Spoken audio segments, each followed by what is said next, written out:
Universal Disclosure Podcast welcomes Mr. Ryan S. Wood. So I'm maybe 14 years old, and my father is a PhD in physics at Douglas Aircraft Company, and he had just gotten the equivalent of $4.5 million in today's money to start a small group inside to work on anti-gravity. Are we going to figure out how gravity works before or after Lockheed does? And that was sort of my first introduction to ufology as a young teenager, and I was interested in that. I did a senior project when I was 19 in '74, trying to change the speed of light and do a gravity-related experiment. Because we know that UFOs don't operate on kerosene, and that they have capabilities that are beyond our physics understandings. They weren't talking about the things that I wanted to talk about: crashed hardware, bodies, parts, evidence, physical evidence, science and engineering. And so that forced me to begin to create my own conference, really, the UFO Crash Retrieval Conference. And so I did in 2005, wrote the first edition, had 74 crash retrievals from around the world. The question is, why do they crash?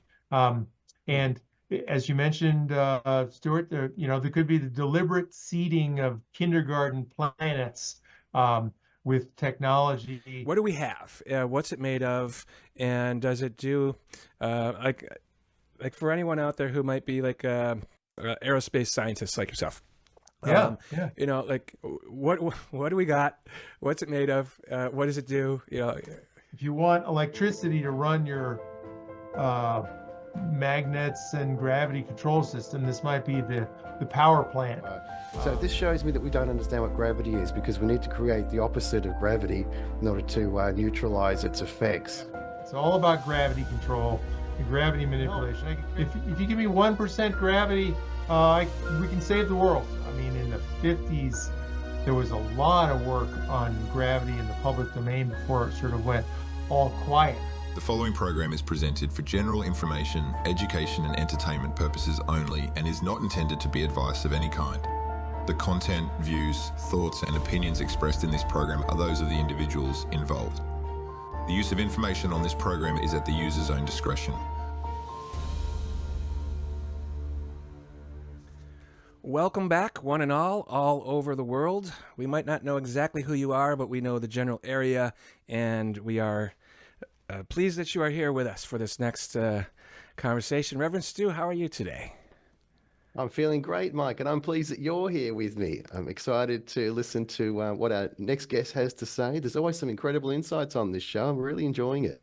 Yes, it's going to be very interesting, as always is.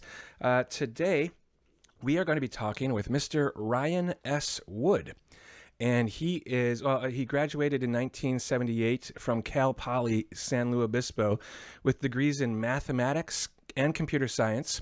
And he's had a long career in marketing, sales, engineering, corporate management across semiconductors, computer systems, medical imaging, energy conservation, aerospace, and now even in fusion as CEO of Electric Fusion Systems, Inc. And Ryan is regarded as a leading authority on the top secret classified Majestic 12 intelligence documents and the 1941 Cape Girardeau, Missouri UFO crash. He's a frequent lecturer on the UFO subject, and he's taught college courses and done numerous presentations about UFOs to civic organizations and ufology conferences across the world. And he also manages the content of the website Majestic Documents. That's MAJESTIC documents.com, along with his father, who they together executive produced a television documentary that aired on the Sci-Fi Channel detailing the authenticity of the Majestic 12 documents called The Secret. He's been interviewed on numerous television shows such as History Channel, ABC News, and numerous local Bay Area, Denver, and Las Vegas TV channels. And he's been a radio guest on Art Bell, Jeff Renzi, and George Norrie several times. Wow. Okay. This is going to be super interesting and right in our ballpark, I would say, Mike. Absolutely. And if he's open to it, we'll potentially breach the spirituality topic with him as well. And he's also, he has an AI ufologist that he's recently created. So we're definitely going to be talking a little bit about that. Okay. I'm keen to hear about this. Without any further ado, let's bring him in. Universal Disclosure Podcast welcomes Mr. Ryan S. Wood. All right. So, Ryan, thank you so much for being here with us on Universal Disclosure. We really do appreciate your time. Yeah, it's great to be here. I'm excited to share my insights with your audience. And we're excited to hear them. So you may or may not know, but we start every guest is asked the same first question, and that is, what is your favorite song or musical artist? Yeah. Well, I was torn when I first saw that question. Am I going to go with Elton John, Cold Heart, Dua Lipa sort of thing? That was really fun. Or, someone new from Hozier. I, I like, good, upbeat, positive music is sort of my approach. All right, great. Yeah, we like to ask everybody that. Gives us a little bit of an idea of your personality and such, and sort of rounds out the conversation a little bit in a way. So if we can just get right down into it, what got you into the topic of UFOs to begin with? Well, that's a great question. I will credit or blame my father I'll credit him. And so I'm maybe 14 years old, and my father is a PhD in physics at Douglas Aircraft Company, and he had just gotten the equivalent of $4.5 million in today's money to start a small group inside to work on anti-gravity. Oh, wow. Inside Douglas Aircraft Company. And he came home and told me about it, and I eventually learned more about what they were doing. And this all stemmed from an interchange he had with his management, where they asked Bob, well, what are you doing for fun nowadays? And he said, well, I've read 50 UFO books, and there's only one question left. And well, what's that, Bob? Are we going to figure out how gravity works before or after Lockheed does? And a little pause in the room, and they said, well, how much money do you want to figure that out? And, he told them, and they funded him. And so he hired Stan Friedman. He did abduction research. He did physics experiments with Michelson-Morley interferometers. And that was sort of my first introduction to ufology as a young teenager, and I was interested in that. I did a senior project when I was 19 in '74, trying to change the speed of light and do a gravity related experiment, because we know that UFOs don't operate on kerosene, and that they have capabilities that are beyond our physics understandings. But then I sort of ignored it and went to work and had a normal corporate career until maybe around 1994, when the Special Operations Manual was leaked, and my father and I re-engaged in investigation of the Majestic documents. So I guess that's a long-winded answer to your question. No, that's a fascinating answer. I got to ask too, if you're allowed to say, or if you know, did they figure out anti-gravity with the $4.5 million? Oh, well, yeah, the answer is no. And they had no access to any of the secret classified material like Roswell or reverse engineering. This is just like John Lear or Sperry gyroscope, or Northrop and Lockheed, or it was really those are more speculative. Maybe they had access, but many companies didn't have access to any good classified data, and so they're on their own, like the world is on their own today, to rediscover the nature of gravity control and manipulation. That's fascinating. Yeah. So you were you sort of led right into this earlier too. You wrote a book called MAJIC EYES ONLY, and I'm pretty sort of familiar with that, and I'm sure Reverend Stu likely is as well. But for folks who maybe don't know, and you are also the leading authority, as it were, on this research of this program. Can you fill us in as to Sure. what that is for people who haven't heard of it? Yeah, yeah. Well, I was frustrated with the mutual UFO conferences in the late 90s, and they weren't talking about the things that I wanted to talk about: crashed hardware, bodies, parts, evidence, physical evidence, science and engineering. And so that forced me to begin to create my own conference, really, the UFO Crash Retrieval Conference. And so for 7 years, I managed this conference in Las Vegas from '03 to '08 or '09.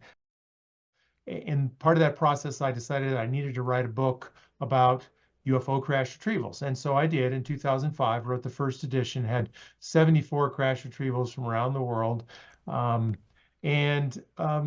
last November, and really the impetus of David Grush and the whole buzz of congressional testimonies last summer, um, said, wow, crash retrievals are back in fashion now. I'm the only guy that can update my book, so I guess I needed to go do that. So that's what I did. And now there's 104 crashes from around the world that are documented in the new book, MAJIC EYES ONLY. I think I've got a copy of it here. It's on Amazon, 500 pages, reference details. So there's a lot of information in there, and a extensive discussion of the Majestic documents and their interplay with crash retrievals. And so that's what the book is about. And there's lots to discuss about in there.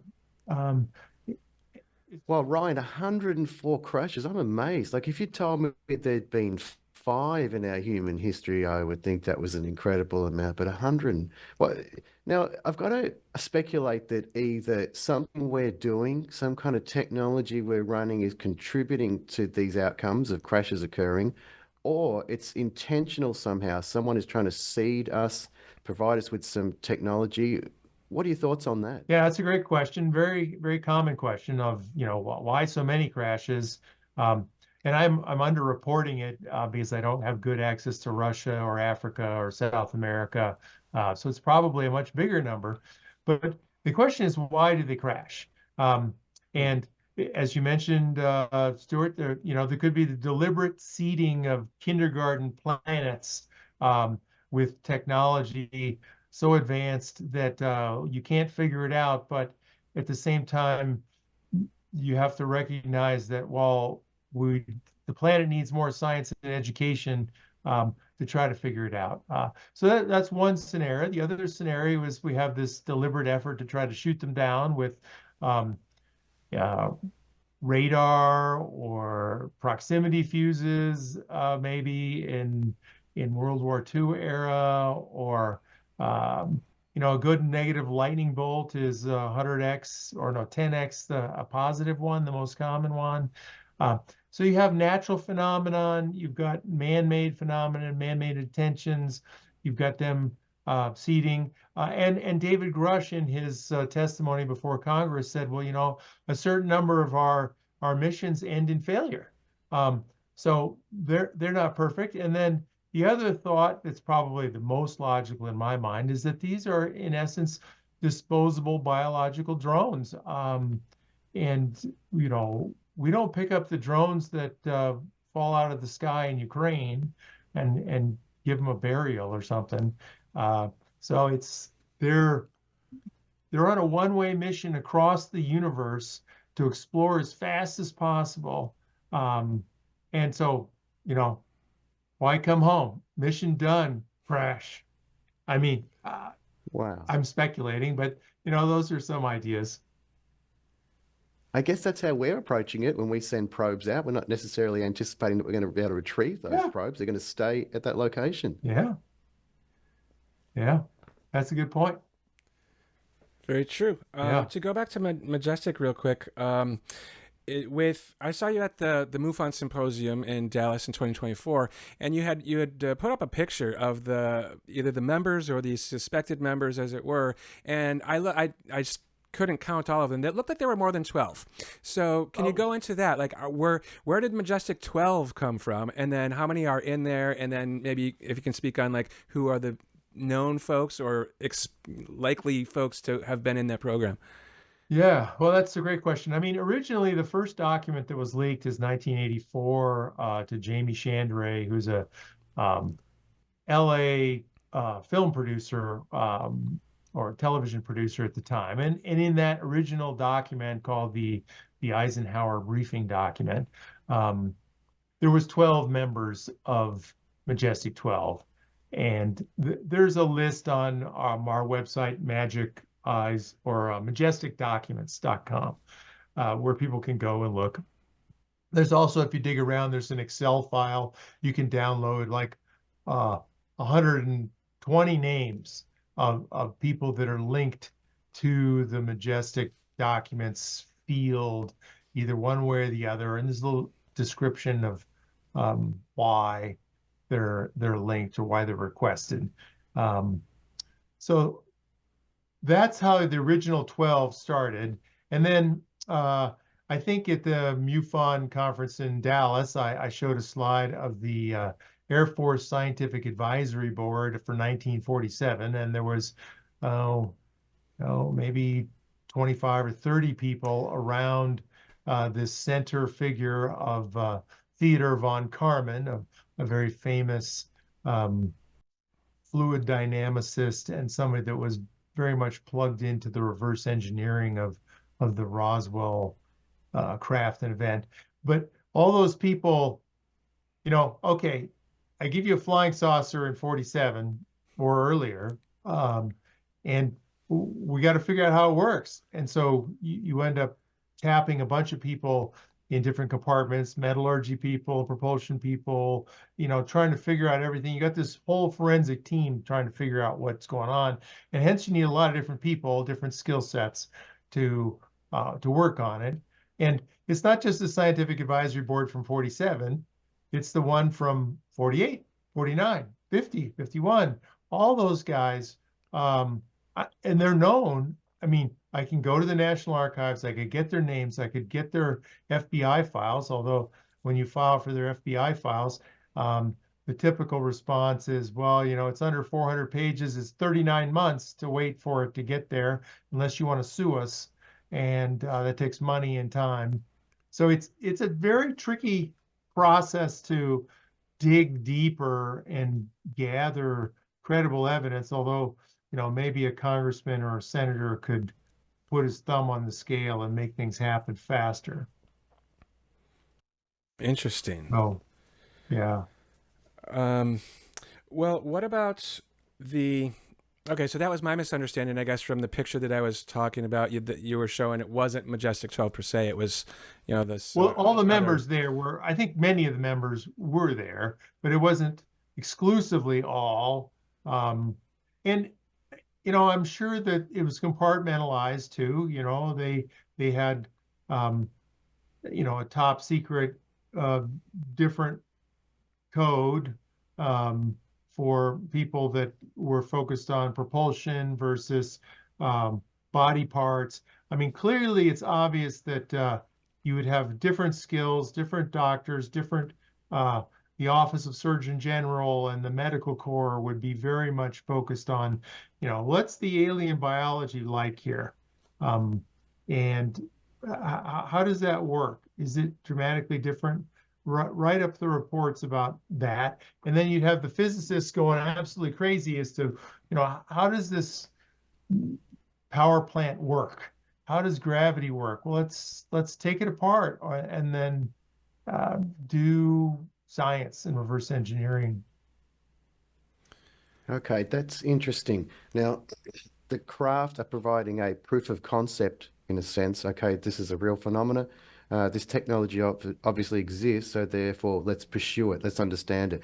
If it was just an idea and there was no proof of concept, it might not be explored as thoroughly or with resources, but it's recurrent. Like with so many crashes, so much information, it's definitely worth pursuing. I can see where they would have. Yeah. Well, I'll tell you a little story about that. I mean, we have one leaked document. You know, we have the 1933 crash from David Grush's commentary that was in Italy, and maybe it went to the Nazis or not. But the one I'm more familiar with is the 1941 Cape Girardeau crash. And so this was, you know, sort of during the war, and Vannevar Bush, you know, wrote to FDR at the time and said, you know, we have all these celestial gifts. I want you to fund me so I can do this. And he said, you know, shut up, go win the war, and come talk to me later.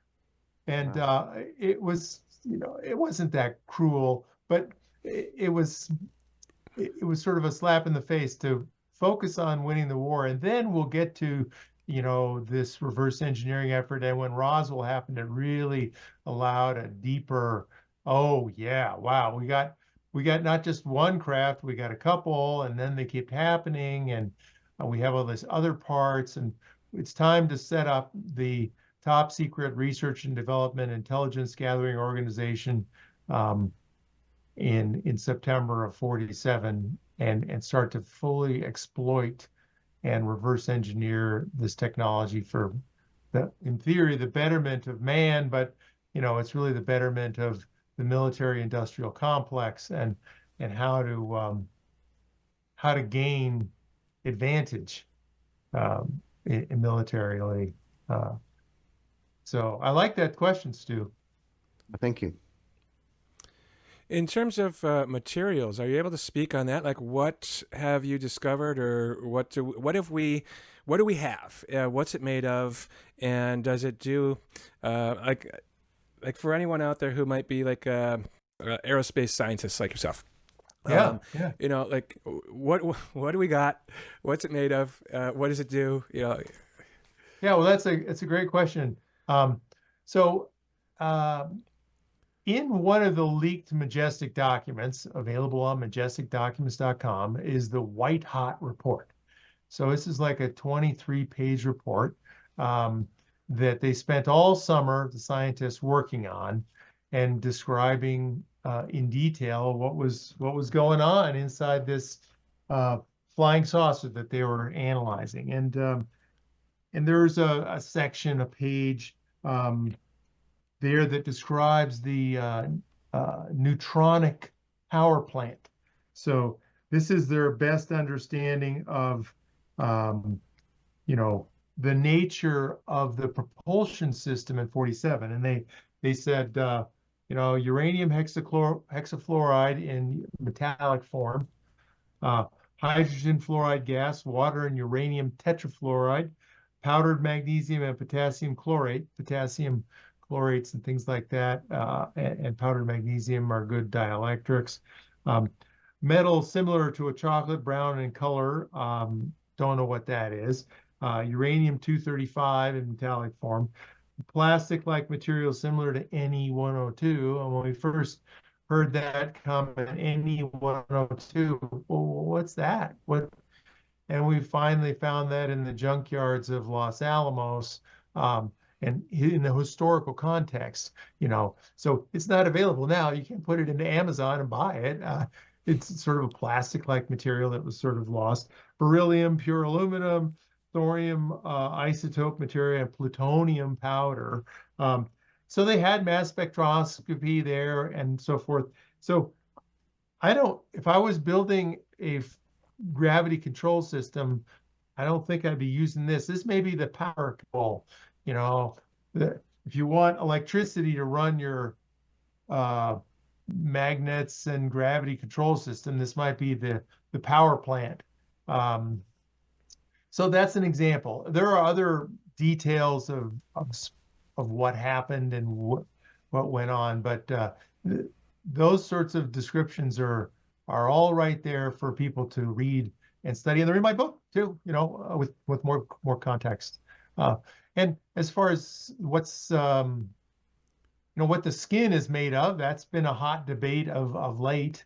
Um, Originally, the bismuth magnesium part that was called Arts Parts that came out in the 90s, that Linda Moulton Howe got and did a lot of science and reverse engineering and effort trying to figure out what this is and how it's made. And she gave a conference or gave a presentation at one of our crash retrieval conferences, and she recently sold a part to some more scientists. They're going to dig deeper into that. And um, Godspeed. It looks extremely challenging to figure out how to make it. You're talking about 200 microns for bismuth and 3 or 4 microns for magnesium, and then iridium atoms spaced 1 atom over. And allegedly it levitates at terahertz frequencies. I mean, just to make something that generates terahertz frequencies is super challenging. So I don't know. There's been other parts from different people throughout the past 30, 40 years, from implants from people to parts of saucers which have been less credible. I think of the Ubatuba event where some magnesium, I think pure magnesium 26 isotope, which is not naturally occurring. You have to make it in the lab, and they picked it up from that craft.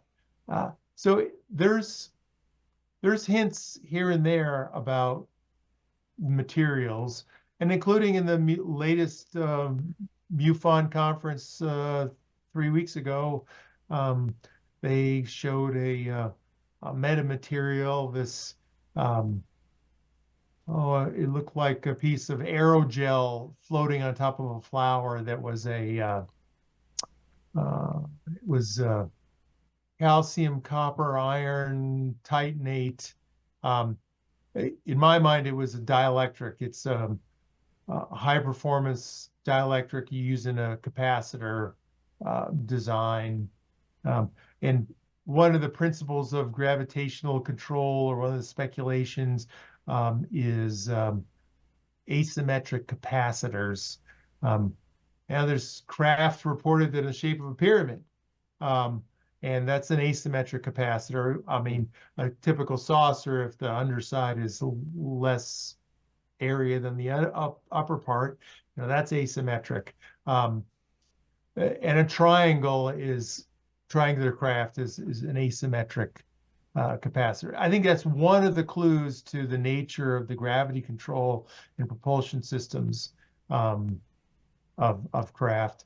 But I guess I sort of went all over the place there on your question of, what are the materials inside the craft saucers? I mean, there's other stories too about in the air accident report, which is on majesticdocuments.com and discussed in my book. There's a early description of fiber optics, in 1947, where they have these bundles of glass fibers with this weird cladding wrap around. And for the electrical engineers, this cladding wrap is the key to increasing the signal and noise of fiber optics and making it work. No, they don't have a cladding wrap right now. It's really, you have a glass core and then a core around it.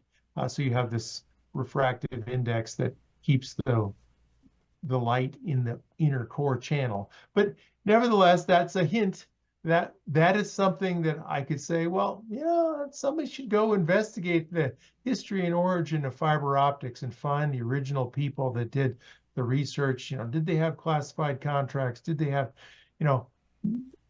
the origin of some of these technologies is suspicious. And the bad guys would argue, well, this is good. We're doling out some of the advanced technology to the mainstream of science. That's a positive thing.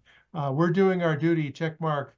And I would say this is a giant hubris of these scientists that the gravity control breakthroughs or the other fundamental dramatic breakthroughs that would upset the status quo of the world to the detriment of humanity, detriment of the climate, detriment to the energy production of the world. That's the crime. That's the crime against humanity for keeping it secret. So I'll come off my soapbox for a while. I appreciate that. So a lot of what you said earlier with the elements and such was way over my head, but I was actually asking that for the sake of some folks who I know that are out there listening who will sort of understand all that. But from what I'm hearing, it sounds like, to sort of sum it up in a way that like a regular person might understand, the materials that we have, they're like ultra thin layers of multiple different metals that were baffled as to how they were even put together. Is that a good way to sort of say Yeah, it? that's very fair, Mike. You know, it's you can look at it under a microscope and you can say, wow, how did they do that?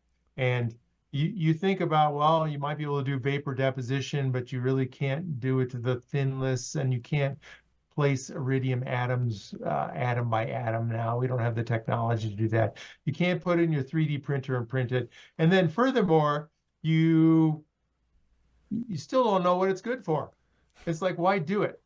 It's, that's the thing. Is like, so much of ufology boils down to how do you make money, and how do you change the world or advance the quality of humanity.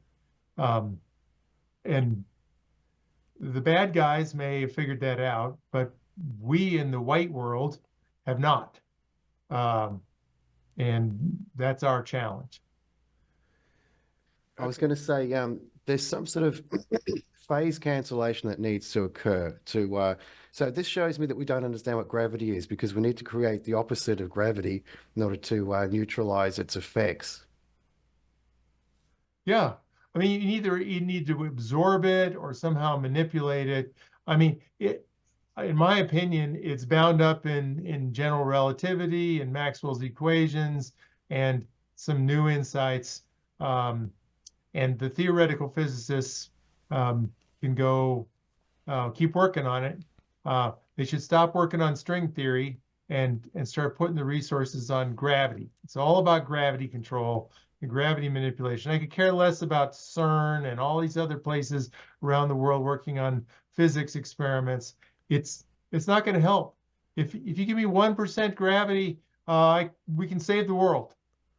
We can make free electricity virtually, or 2% gravity, and not destroy it at the same time. So it's all because it'll be cheap, and it's not just, you got to remember that gravity goes from your desktop to space, and it's this huge column of potential energy if you could figure it out. So if I'm in charge of the science directorate in Australia, I would be putting a lot of money on gravity science experiments. Yeah, that makes complete sense, because it's already pulling and drawing downward. So somehow there must be a way to harvest and utilize that pull, that force. Yeah. I mean, we know there's physics involved. I mean, there's plenty of books about the nature of UFOs and their attributes, certain scientific attributes, be it high magnetic fields, high electrostatic fields, and along with right angle turns that will squish people and other things. So you have clues. You literally have decent clues on where to go and where to experiment. As well as the historical efforts. I mean, in the 50s, there was a lot of work on gravity in the public domain before it sort of went all quiet. And the disinformation guys sort of shut it down and got control of the aerospace companies and sort of pigeonholed it because either they didn't make any progress or they did make progress. But anyway, that's my gravity comments. We're really talking about crashes and other things, but yeah. Go ahead, Mike. Yeah, I'm curious with the idea that, because this has come up, and I'm sure you've heard it too, where sometimes people say, like, if they see something in the sky that's, let's just say it's a legitimate UFO, right? Then the question comes up, is it ours or is it theirs? I don't know really what I think about that personally, but what do you think about it? Is it possible that we could have reverse engineered one of these things that we could legitimately call it ours? Or do we just have operational ability of theirs? And personally, I feel like if we did that, we wouldn't be able to keep it a secret. Somebody would spill the beans. Well, it's a great question, and I'm much more inclined to believe that we, humanity, figured it out, and I'll give you a couple of reasons why. Well, the first thing I'll start with is the former head of Lockheed Skunk Works, Ben Rich, who spent 15 years there and had, upon his retirement in '93, I think, at UCLA, stood up before an audience and said, "We have the technology to take ET home." He also said, "We found an error in the equations, and we can now travel to the stars, and it won't take a lifetime to do it."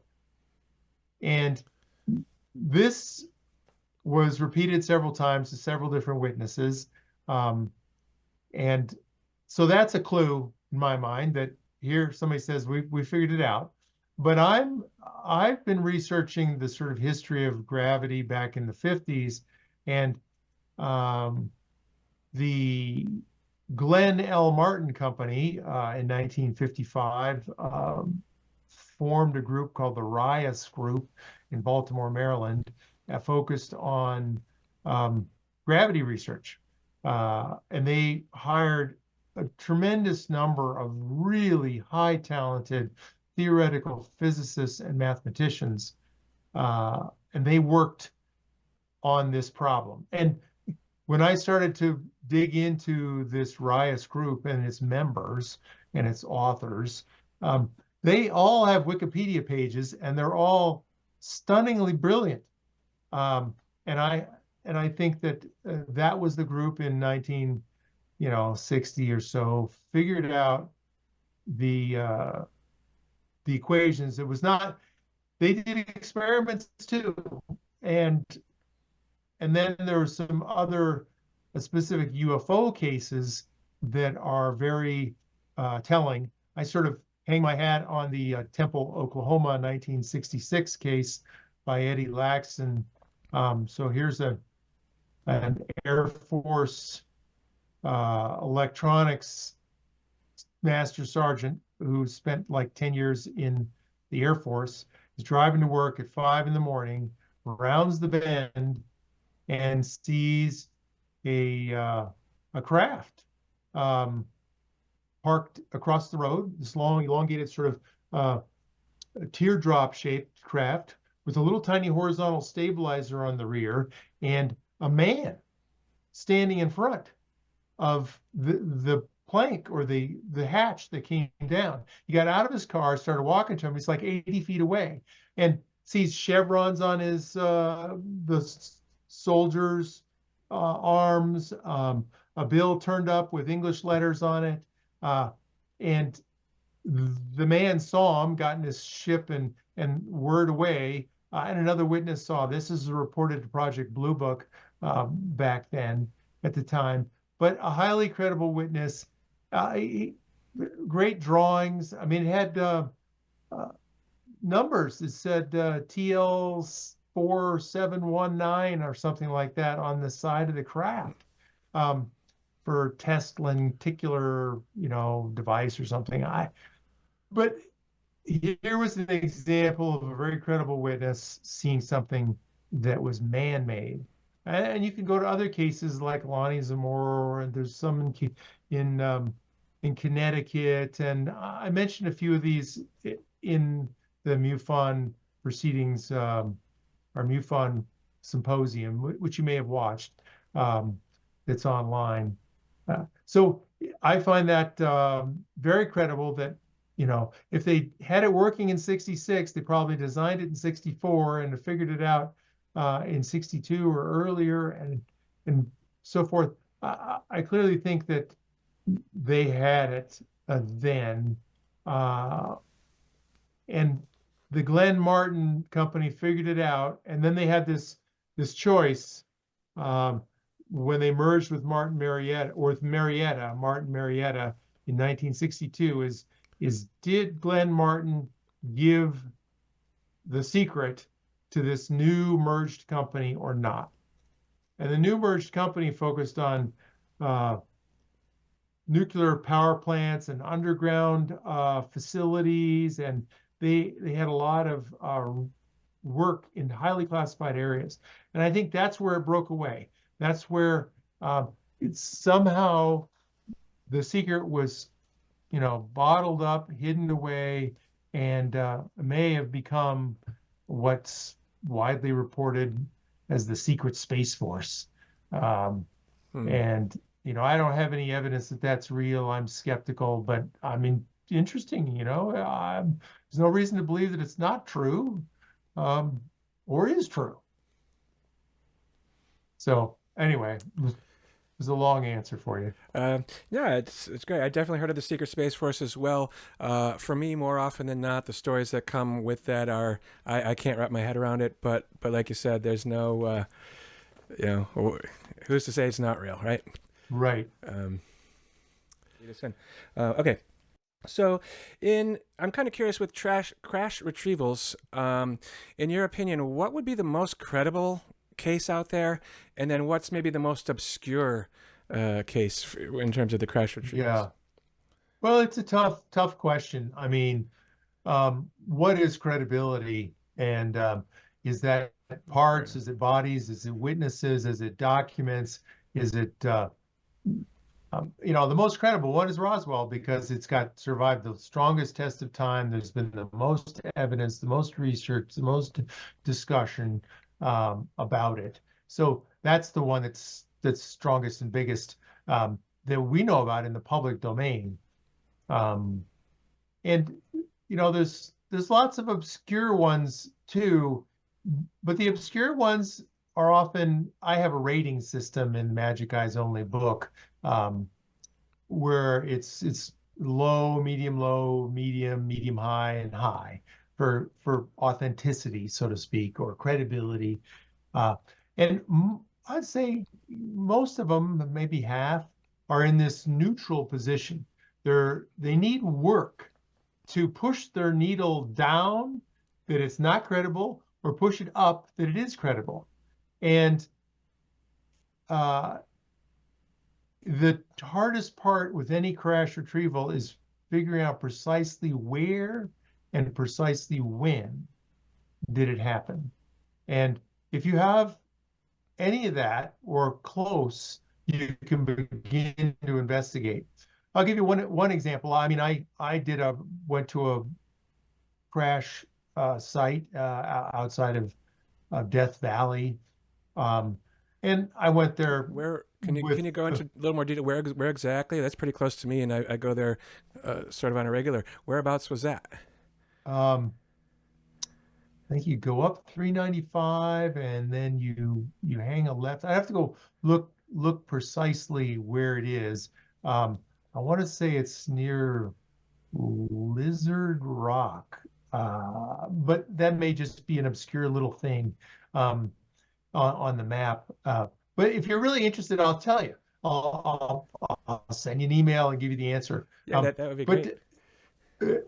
That's an example of, okay,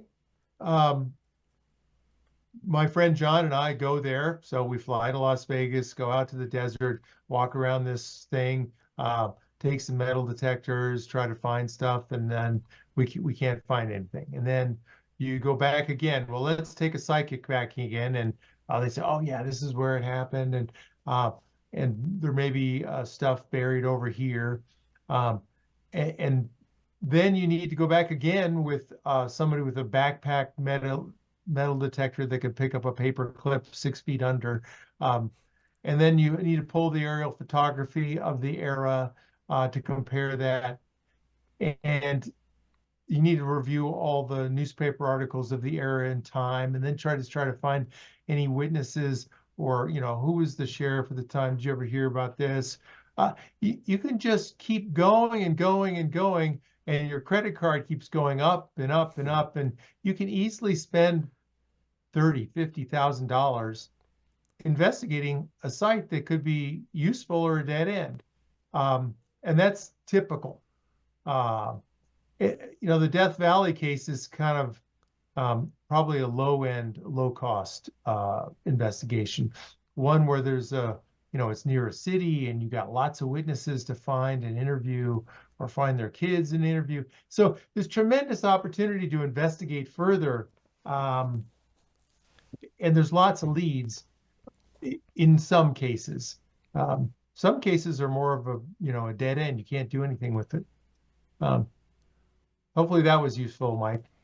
It certainly was. And I'd love to hear a little bit more, if you can, after the fact, the details as to where that place might be, because I might go there myself. Yeah. So to sort of switch gears a little bit, you were also talking at the MUFON Symposium about the AI Ufologist, which sounds like a sort of a newer thing that you launched. Can we go into that a little bit? Yeah, the AI Ufologist. Yeah. So I was working, my day job at Electric Fusion, working on fusion or roller bag sort of breakthrough, super low cost energy in a different manner. And we were using AI, sort of our internal AI tool, to read hundreds of scientific papers and provide perspective when we asked it questions. And then I decided, well, why don't I just, take a bunch of, I had, like 250,000 pages of UFO documents and books that I had scanned and OCR'd long ago, trying to do a Google search like engine. But now, so I basically trained it on that data and asked it the first question, what's the alien agenda? And 45 seconds later, I go, wow, that's really impressive.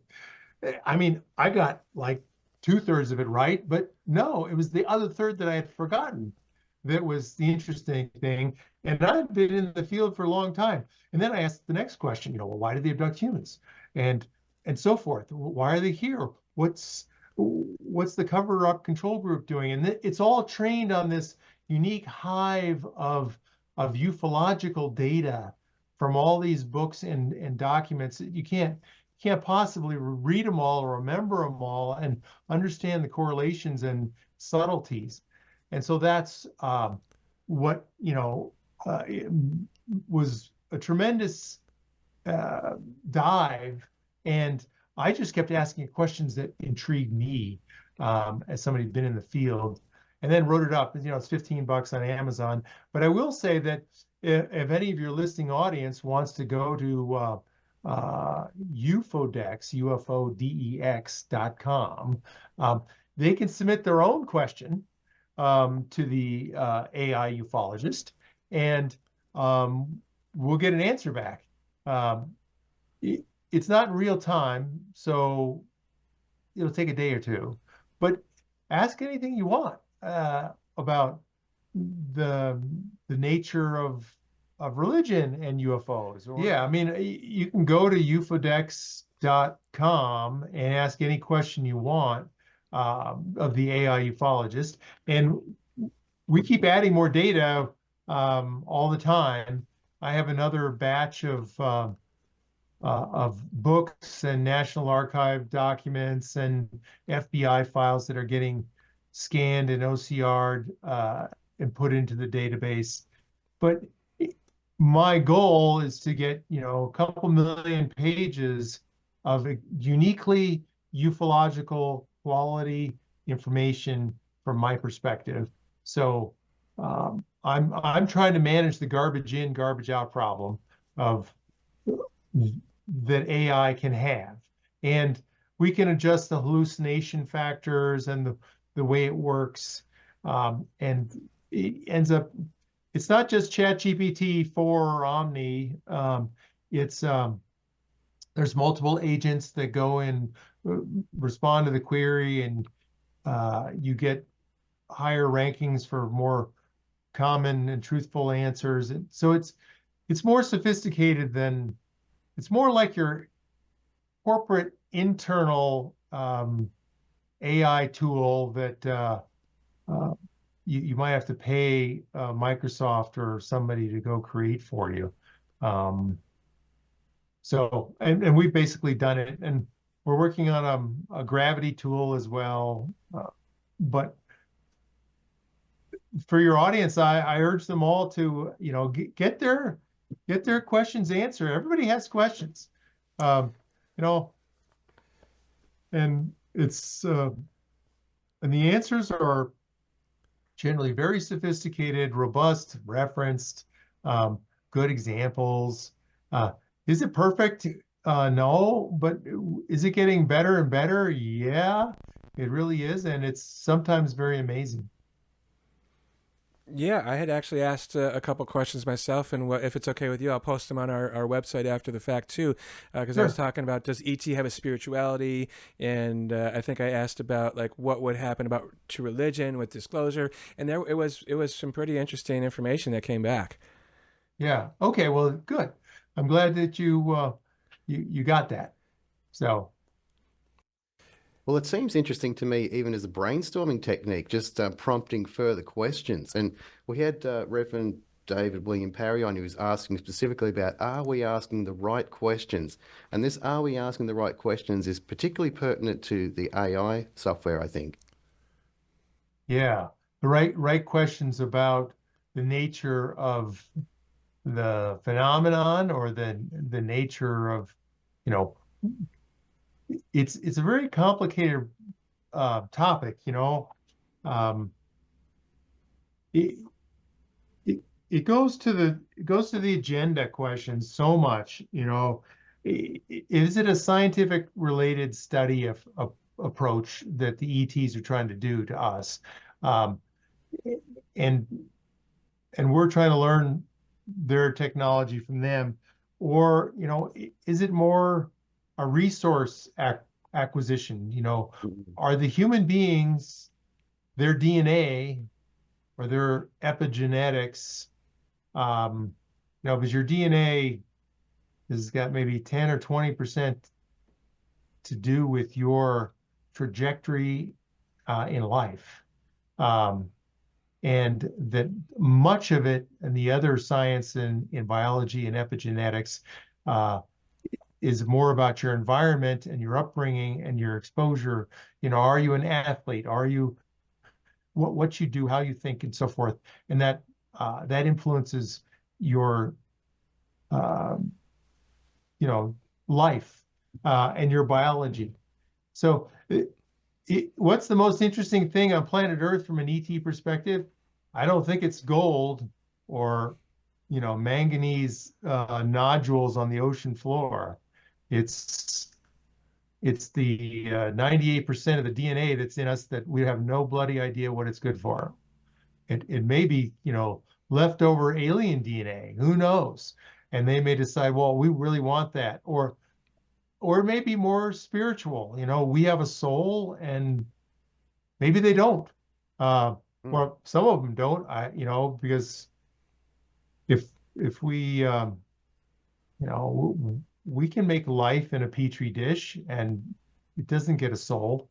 And so what's that about? I don't know. And let's see some of the other stuff. It might be survival of their species. Our planet is dying. Let's come here. Well, they probably don't have to ask permission. They just sort of come and colonize underwater, under Earth. There's a lot of room in Antarctica down by Australia. That's a big one. And that's a big continent right down there. Yeah. And then you have, the typical,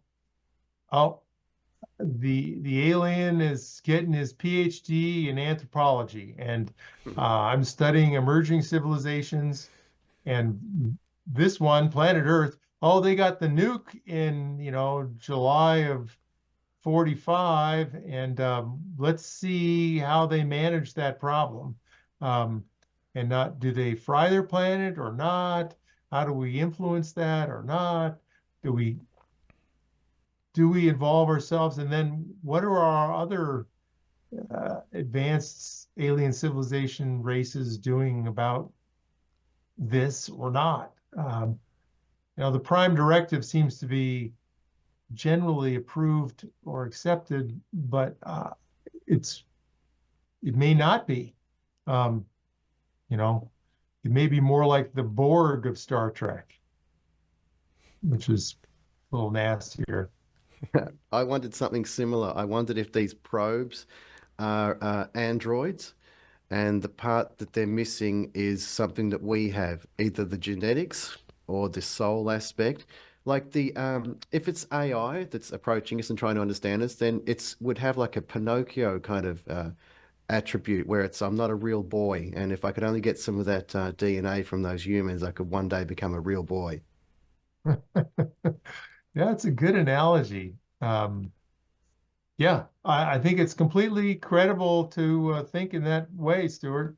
I mean, um, it's a very plausible scenario as to what the agenda is. But there's multiple agendas for multiple races, I think, and it's hard for us to even comprehend. There's certainly genetic manipulation. There's spiritual and metaphysical goals.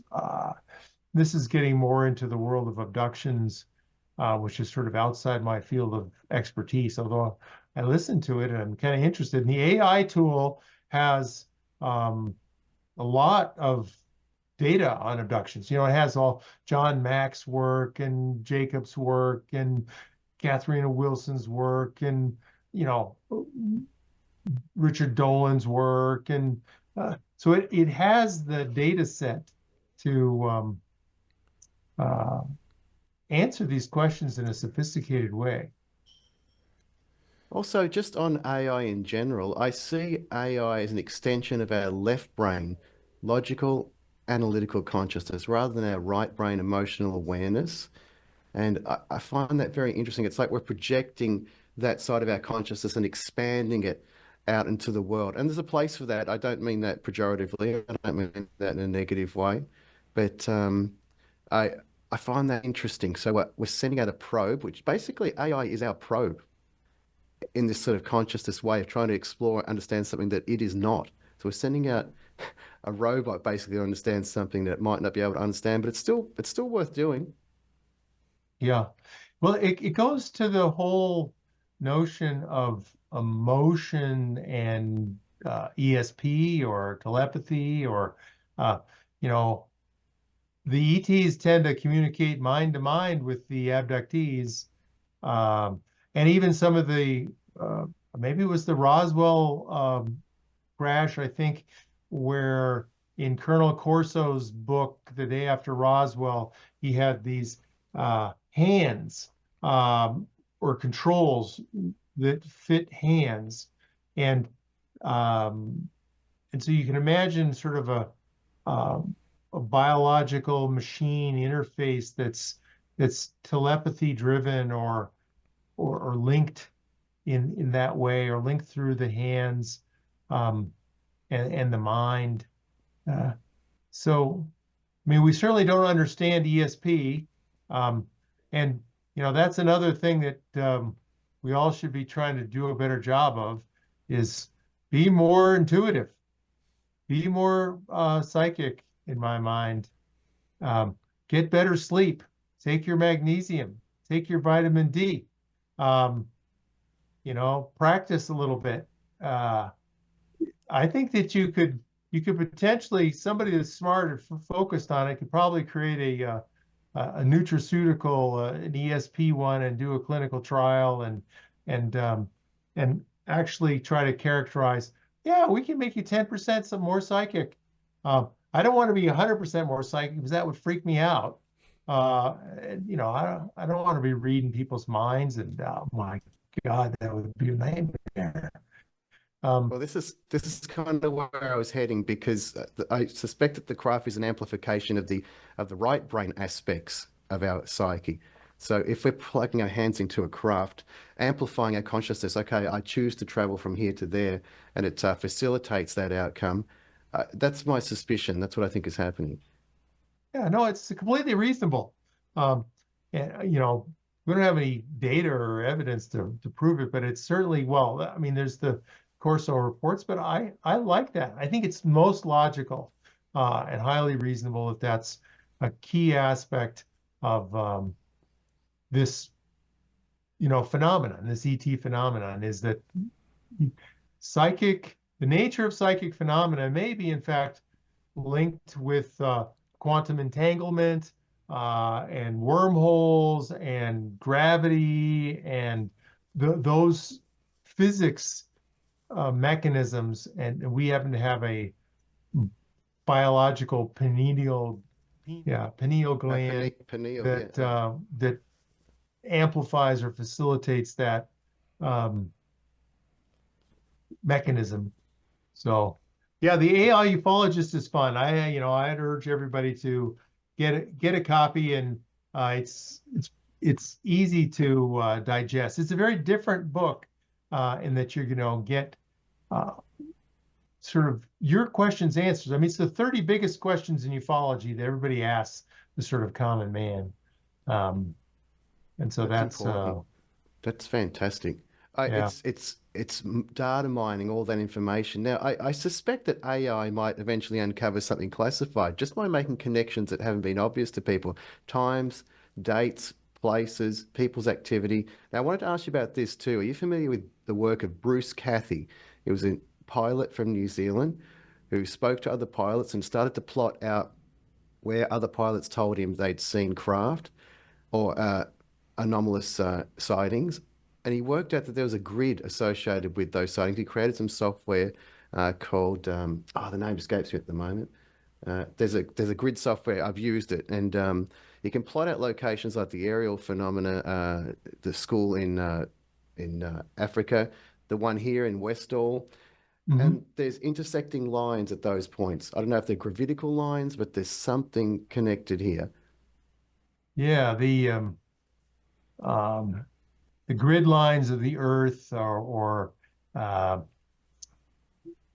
magnetic field anomalies tend to be, more. Mount Shasta, for example, has a lot of UFO activity and abnormal grid lines. And then there's no ruling out the fact that there might be, a base near New Zealand. But no, I'm not familiar with the work of Kathy, but I don't doubt it that uh, there's clearly places that they're more comfortable going or doing. There may be energy lines. They may extract subtle energies in different ways than we do, or I'm just speculating. I don't really know. It's like a gigantic puzzle. That's how I look at it. It's kind of fascinating. It's stimulating to explore. I don't know if we'll ever get the answer to the whole question, but I'm not going to stop trying to understand it. Yeah, that's a good point. Yeah, and I agree. I'm still trying to understand it and interested in it. Going back to your earlier question about you know, can the AI tool with its knowledge base sort of create a mosaic of understanding that would enable a classified, um, marking, so to speak? Uh, Mm. and and I think the answer is yes. Um, I mean, somebody posted, to the AI ufologist, well, where are all the bases um, in the world? And I thought I knew some of the bases of, Pine Gap and the Pyrenees and Alaska and off of Puerto Rico and then maybe off of Florida, but it came up with 4 or 5 other spots that I hadn't remembered. Uh, and that's really the magic of the tool, is that you get nearly perfect recall, particularly if you ask it to be exhaustive, or detailed, or if you don't like the 500-word answer, tell it you want a 1,000-word answer, and so that helps. So anyway, I enjoyed the AI Ufologist adventure, and I keep, we'll keep publishing this stuff onto the website. But in the end, it's all about technology. It's about, how do you succeed in uplifting humanity, either spiritually or technologically? When will the ETs show up? And my response and opinion is, well, when you feed everybody, you educate everybody, you get rid of all your nukes, and you clean up your environment, then maybe you can join the cosmic kindergarten. And so I'm thinking, it's going to take till 2060 before they show up and say, come join our club. Now the government could say lots of things and act if they chose, but as far as the ETs are concerned, these are the issues that they're highlighting via communications or messages through abductees. I mean, we had the message of the ozone hole long ago, maybe 20 years ago or maybe longer, from contactees before the ozone hole was sort of known about. And then it was a big problem, and the ozone hole's getting better. But I still think there is an ozone hole. And there's certainly messages about climate destruction and things like that, as well as nukes. So if we can, if you're open to this, maybe get a little bit personal here. Have you ever seen a UFO or a non-human entity yourself? I'm kind of curious about that. Yeah. No to the non-human entity. And when I was driving back from college, I don't know, 1978 or something like that, I went to Cal Poly San Luis Obispo in the middle of California, and I drove home to Newport Beach, and I go past Vandenberg Air Force Base. And so when I was going past Vandenberg Air Force Base, I saw, a weird looking light in the sky, and pulled my car over, got out my binoculars, watched it for 3 or 4 minutes, reported it to MUFON, and then drove home. So that's the extent of my experience. Although I just ordered a UFO detector from the Center for UFO Studies, QFOS, and the MADAR group. They have some very high performance sensors that people are putting all over the world. So that'll be fun. But no, I haven't. Certainly heard other people, explain, nor is my father. But who the heck knows? I mean, I was a Boy Scout too. I don't know. I went backpacking in the high Sierras for 3 or 4 years, for weeks on end, with a troop of 13, 14, 15-year-olds. If I'm an ETs buzzing around going, wow, well, there's some young kids. Well, let's take some of those guys and implant them, who knows? But personally, I have no inkling that I've ever had any experience other than seeing a light near Vandenberg. Okay, yeah, I was just curious. And also, yeah. I host a Madar node as well. It's a good group to be part of. And then, so when you saw this thing outside of Vandenberg, I'm guessing that you had already sort of. Did it change you in any way, or you were already maybe into UFOs by that time? Yeah, I'd been intellectually indoctrinated by my father, starting from 14 through I was probably 22 or 23 or something like that by the time. And so I had been full into exposure to several books about, I wasn't really gone about it, but um, I was definitely exposed from an intellectual point of view, an investigator, an analyst, more about the physics and propulsion. Uh, I had less understanding of the whole abduction experience at that time. It was more nuts and bolts and hardware, because that's what my father was interested in. That's what I was interested in. It's it's about the data of science. So that's what excited me. Yeah, that makes sense.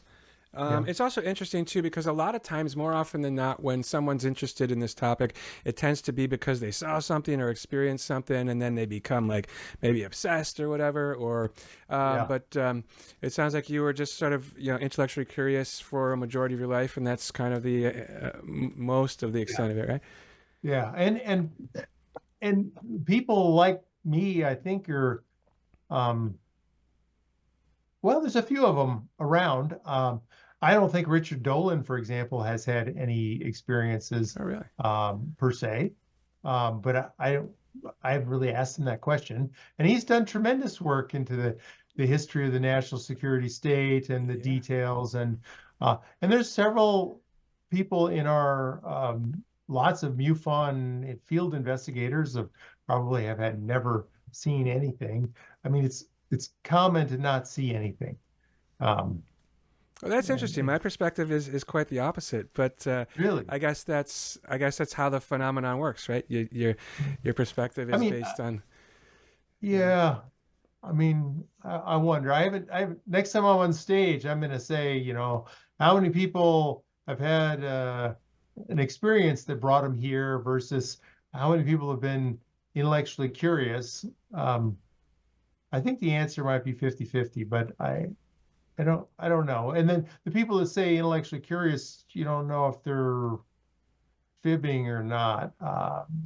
It's like, yeah, it's uh, Well, yeah. Some so people might want to be incognito about it too, right? I exactly. mean, Yeah. um, but so and also, if you're uncomfortable with this one, we don't have to go there. But would you consider yourself a spiritual person? And then, do you think spirituality plays into this at all with this phenomena? Well, let me try to dance around that question a little bit. Do I go to church? No. Um, do I meditate? Yeah. Do I believe that we're all God's, children? Yes. Um, do I uh, do I respect the fact that the Ten Commandments, sort of across all religions in the world, there's sort of a fundamental tenet. You can get them in Judaism and Muslim and all the religions. The essence of those 10 or 12 commandments, are all there. Is that a good method of living your life and operating as a human being? You bet. Um, so that's sort of my. Now, I guess I've never really asked this, but one of the fun things that I did in high school was I I wanted to date a lot of interesting girls, and so I often could go to a synagogue with a girl, or to go on a date to a Mormon church, or go on a date to uh, you know a Catholic church, or uh, it was so I never went more than once or twice because the girls weren't interesting enough. But it was a fun sort of like, wow, oh, this is, yeah, it was eye-opening to get a broader perspective on religion and the nature of religion. Are the ETs religious? I don't think so. Um, they're more focused on their analytical approach? I mean, do they have a spirituality or metaphysical context? Maybe some of them do. Some of them don't. The other thing is tough to know how do you define an ET? Is a gray alien that might be a biological drone an ET? I mean, it may be in form and function, but maybe not in spirit or soul.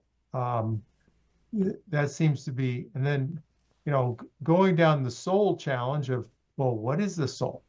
How do you define that? Where is that in the brain, or is it in the brain? What's it supposed to do?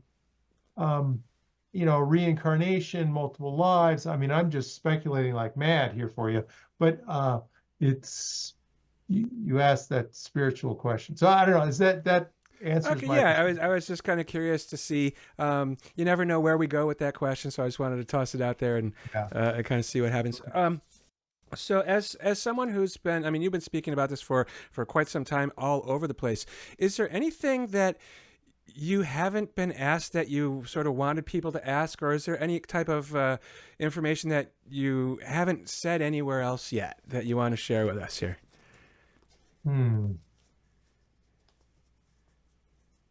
Sorry to put you on Not the spot really. like I that. mean, what's interesting to me is how to uplift humanity, and so the way you do that is with dramatically lower cost energy, be it fusion in a roller bag that can lower the cost of electricity and cannibalize hydrocarbons, which will help the planet and so forth, or gravity control and breakthroughs and understanding there. So those are the two big things. Or you might say, dramatically improved ESP would be another sort of black swan event, something fundamental that would help everybody. If everybody, I mean, Starlink is great, and the internet is coming to every spot on the globe. And if you can now eliminate the communication problems that are the problem, in my mind, why so much of turmoil on planet Earth is related to miscommunication. I mean, if we all spoke English, things would be better. But that's not going to happen. But if we have the internet and a little box, you can translate Swahili into English in real time, and that might help a lot. And the nuances of language. And actually, there's a couple of interesting cases where the aliens showed up, and there was a French person there and an alien, and he had a box on his belt, and he rotated the dial on the box, and he suddenly was hearing French in his mind rather than a different language. And so I find that technologically we can get this done. I think so. I mean, your iPhone, your smartphone, you give everybody on the planet a smartphone with a satellite high-speed connection.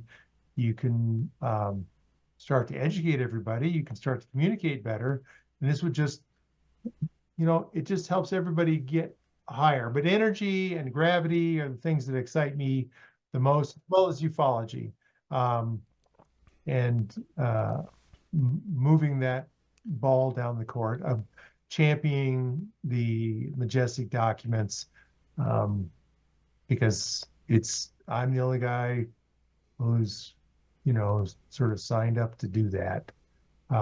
Everybody helps where they can, so I'm doing what I can do. I really like and respect that sentiment, Ryan. It's coming from a beautiful motive of trying to uplift humanity, which is very honorable, and I really honor you for that. Well, thank you. I just hope my wife would care. So, yeah, you gotta gotta choose your battles. But that's the point. Is like, you know, uh, what do politicians want to get accomplished? They want to help people get, you know, make their lives easier or better or happier. Um, and if you imagine a stable planet Earth in 1,000 years, do you think it would be capitalistic or socialistic? And maybe socialistic is a tougher word, but I think it's going to be pretty uniform. The people aren't going to have to worry about money. They're not going to have to worry about food or shelter or, you know, they're going to be focused on something more important. Maybe, you know, colonizing or exploring the world or galaxies, you know, the whole Star Trek thing. I don't know. That's a really great point. So I've long, maybe this is a question for the AI ufologist. I've long thought, does ET have a financial system? How do they? Yeah. I don't know. If I don't know. Yeah, I everybody has resources, but you know, I think once you get out to the planets and the stars, the resources are sort of infinite. What was it? I don't know. It was a couple of weeks ago. I saw that you know, 1 kilometer or just below the surface of Mercury, there's a giant vein of diamonds that basically covers the entire undersurface of Mercury. Oh wow. You know, it's like, well, okay, diamonds are going to be worthless, or free or useful in your ET craft, because they're around. And so there's probably lots of resources and once you understand gravity, you basically tapped into the 0 point energy and somehow have unlimited energy. Yeah, well, maybe I'll ask that just to see what comes back. Yeah, ask that. That's a good question. It's like, well, you know, what's the objective of advanced civilizations? What's their goals and objectives? Is it just exploration and science, or no, we're trying to build the 3,000 IQ sort of biological person, or is quantum computing better than the human brain, or worse, or different, or, you know, how do you do it? I suspect that biology is fundamentally a hell of a lot cheaper than mechanical systems, and so that's why they use it, because it's easier to repair dynamically across. We have repair systems built in, immune systems. I've strayed far from Majestic documents and crash retrievals. I will say that there is another book that I'm working on called UFOs, Who Knows? And it's all about credibility. So these are quotations from astronauts, from celebrities, from military, from religious leaders, from politicians and government personnel, from presidents globally. And some are stunningly profound. Some are kind of, I don't know, that was really, I should have maybe cut that one out of the book. But the point is that there's loads of credibility there.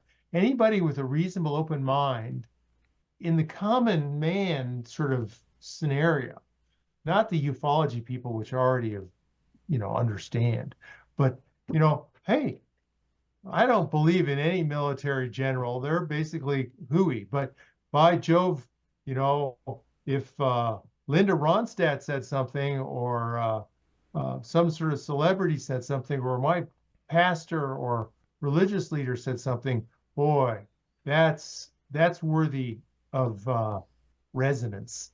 Um, and and so that was another thing that I highlighted at the MUFON conference, is that the fundamental challenges of ufology are credibility, leadership, and funding and finances.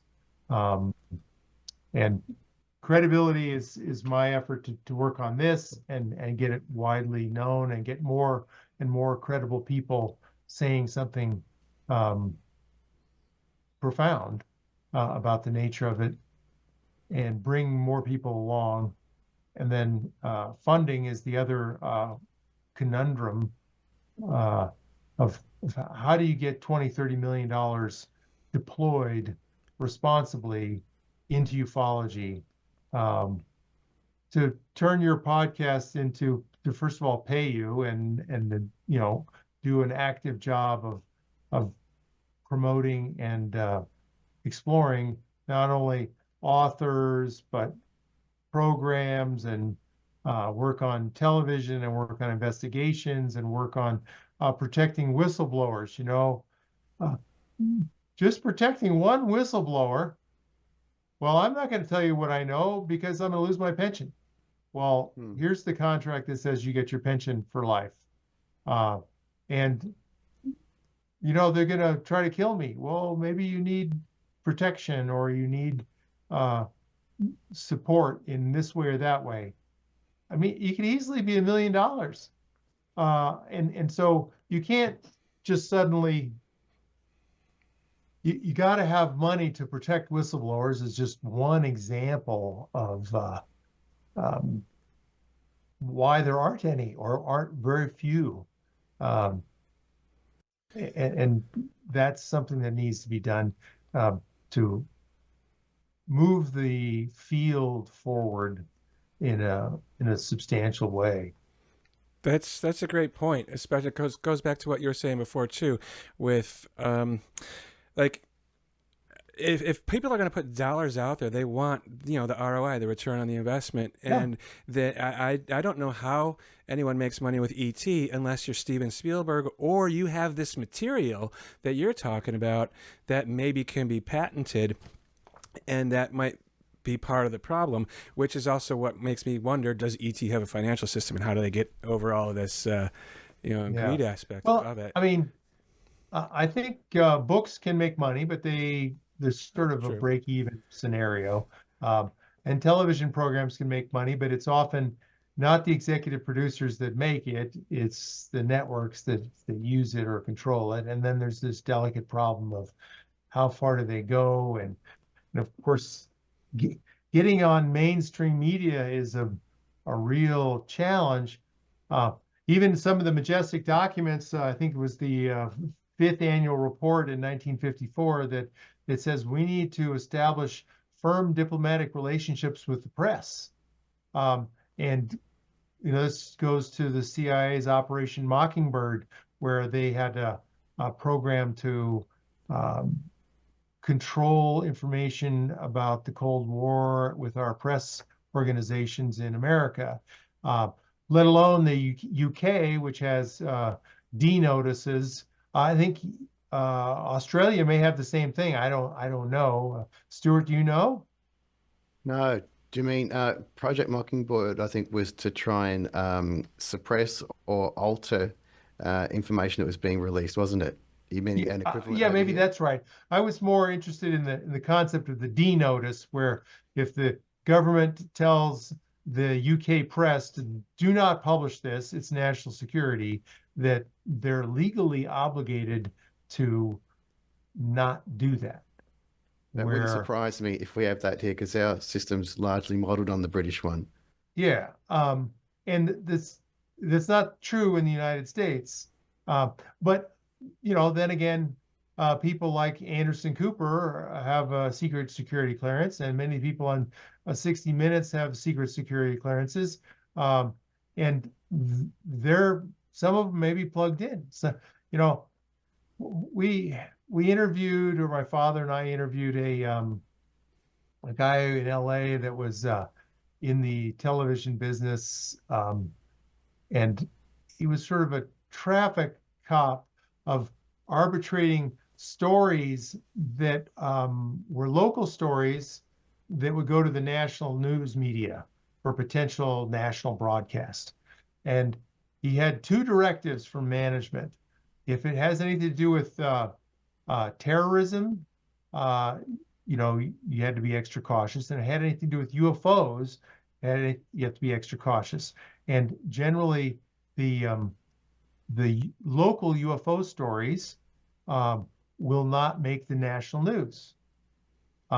For example, here in Denver, Colorado, there was a news story maybe 10 years ago where the local Channel 7 showed up, and somebody said basically at noon, out of the ground comes a flying saucer. Well, it's not a saucer, but an alien-looking craft of every day at noon. Wow. And they set up their tripod and camera and zoomed in, and it came up. Every day at noon. They did that for like 2 or 3 days, and it was all over the local press. But did it go national? No. Although lately, actually here in Colorado, there's a sort of a famous venue for concerts called Red Rocks, and there was a Red Rocks concert there, and 5,000 people, and this huge UFO shows up about a mile away, and 4 or 5 of the maintenance people saw it, and they're investigating. It had 3 rows of lights, and it was substantial, and lots of witnesses. And there was, it caught on in social media, went buzzing around, but that's just another example of something modern and fresh that happens that, New York Times didn't decide to dispatch an investigation team to interview all those guys and talk about it. Mm. So. Yeah, I think I heard about that one, but it was probably, I'm not really on social media, but other people that I know are, and I think that's kind of how I got wind of that particular one. So I guess to sort of round things out a little bit here, there was, in addition to being like authority on MAJIC, you also are very familiar with the Cape Girardeau crash, and I think that there's an aspect of that really ties into our overall channel here. So if you can maybe go into that a little bit, because I think Sure. Reverend Stu will find it interesting too if he's not sure about it yet. Happy to. It's sort of a microcosm of UFO crash retrieval investigation. So in one of the Majestic documents, they talk about the 1897 Aurora, Texas crash. And there's also a mention of the Missouri 1941 crash. I think it's in the White Hot report that I mentioned earlier on majesticdocuments.com.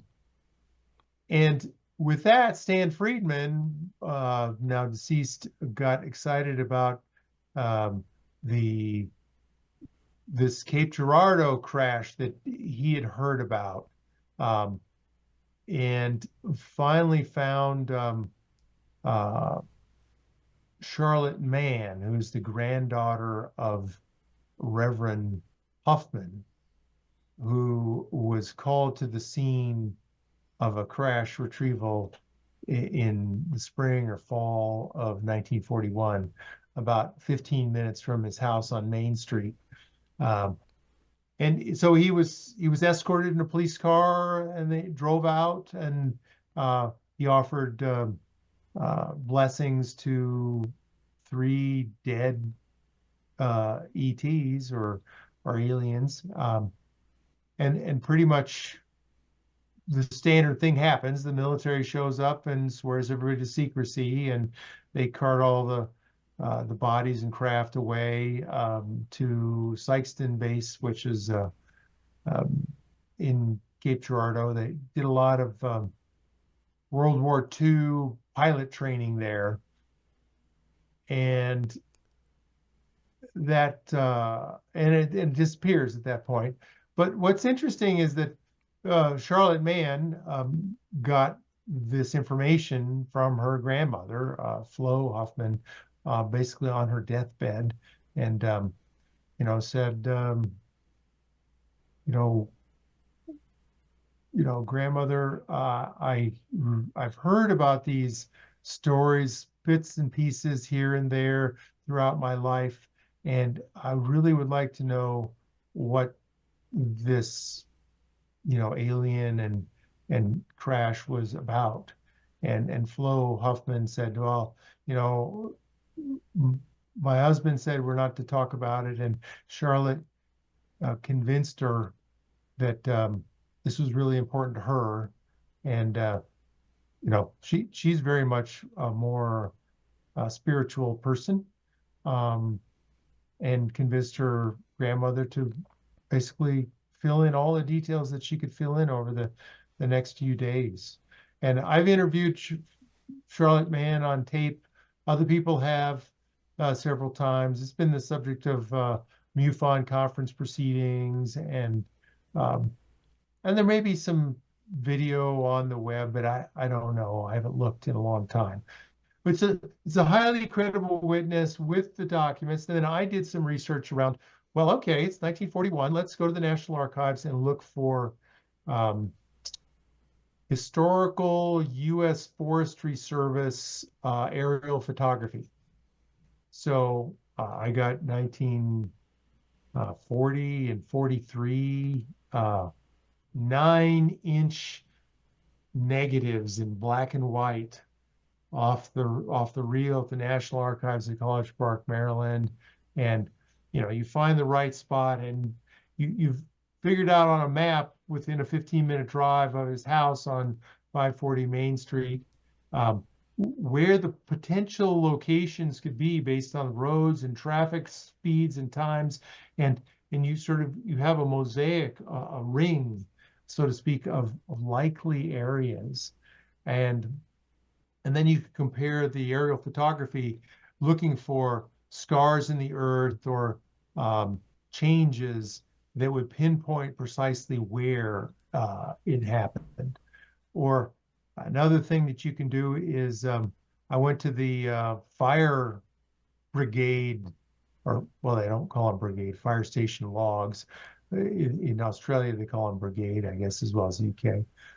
And look through that, because the fire department was allegedly called, trying to pin down precisely when this happened. What date was it?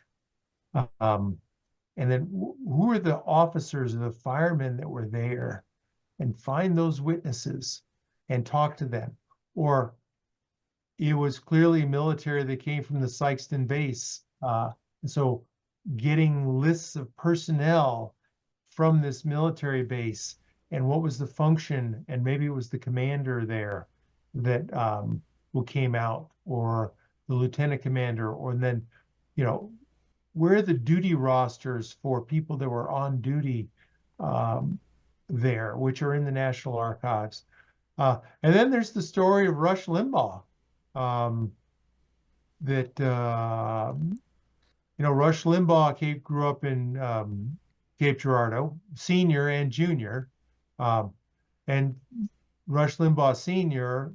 was plugged into Cape Girardeau politics and very much knew the city council and all the people. He knew all about this crash retrieval, in my opinion. And Rush Limbaugh Jr., when he had his radio show in Florida, I don't know, he died like 5 years ago or something like that. Somebody called in and said, well, have you heard about this Cape Girardeau crash? And he said, yeah, I know something, but I'm really not going to talk to you about it on air. There's more to it than it's, meets the eye. And so he didn't really talk about it on air. Maybe wasn't in his motif of an ultra right-wing conservative radio talk show host. Probably not, but to talk about, UFOs and so forth. But nevertheless, there's another little data point of, oh yeah, there's something there, maybe. I mean, even today, there's more work to be done. I mean, I've been to the Baptist or the church. Uh, um, it was interesting that Reverend Huffman was he was sort of a Baptist church a fixer or turnaround artist. So he would typically go from church to church, spend 2-3 years there, building up the congregation and the enthusiasm because of his personality and style and approach.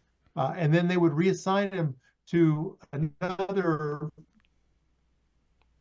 flailing, challenged area to rejuvenate that.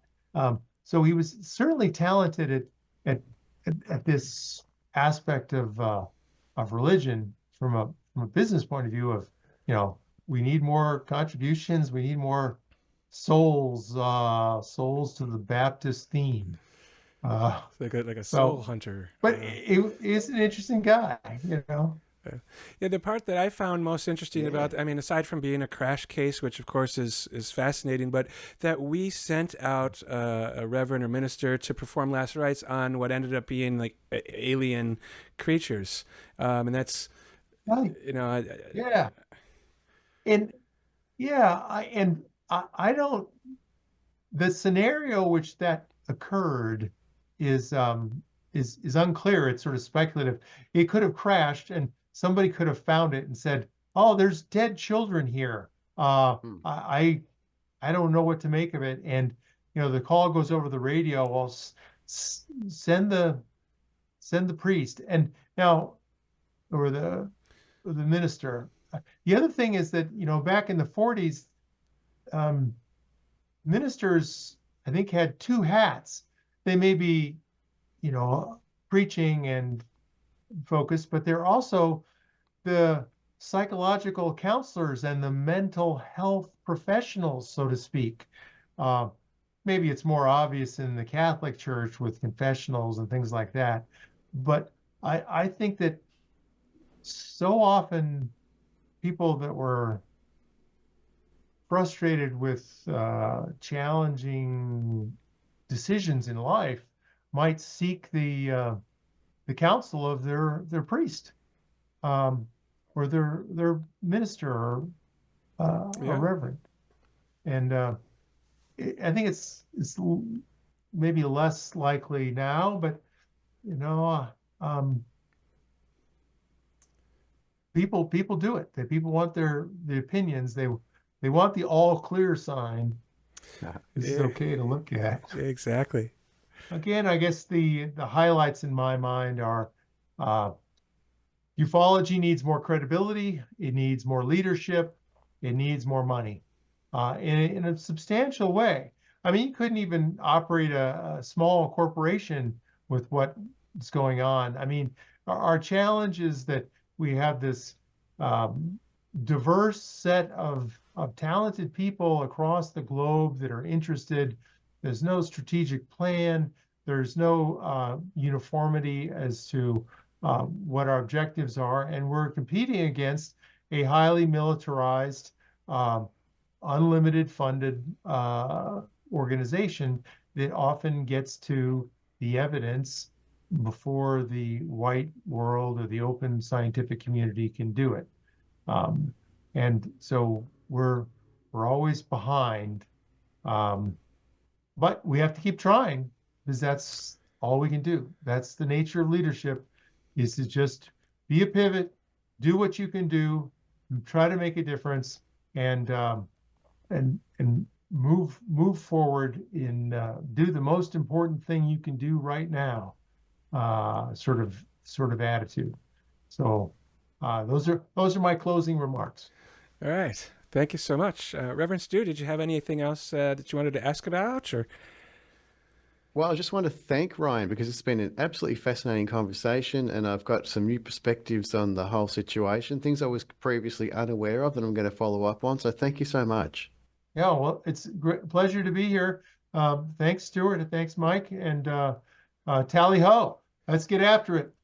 Our pleasure. Yeah, and could you just, I mean, we've already said a little bit in in the intro, but can you let our folks, our listeners know where they might find you if they want to, Oh yeah, reach out to you or get one of your books or whatnot? yeah, yeah. The best way to, the books are all on Amazon. The AI Ufologist and MAJIC EYES Only. Um, the Bowen Encyclopedia, which we didn't talk about. That's another one. Um, so those are there under my author page or just my name. Uh, the UFOdex.com, plug in any of your AI questions. Ask the question you want to ask, and we'll mine our massive data silo and give you a robust answer. And the Majestic documents are on majesticdocuments.com. There's a lot of data and information there to choose up. Some of it is of great quality. Some of it is needs more investigation. But anyway, there's plenty of resources for your audience to look at. But I urge everybody to get their AI question in and check out Amazon for my books.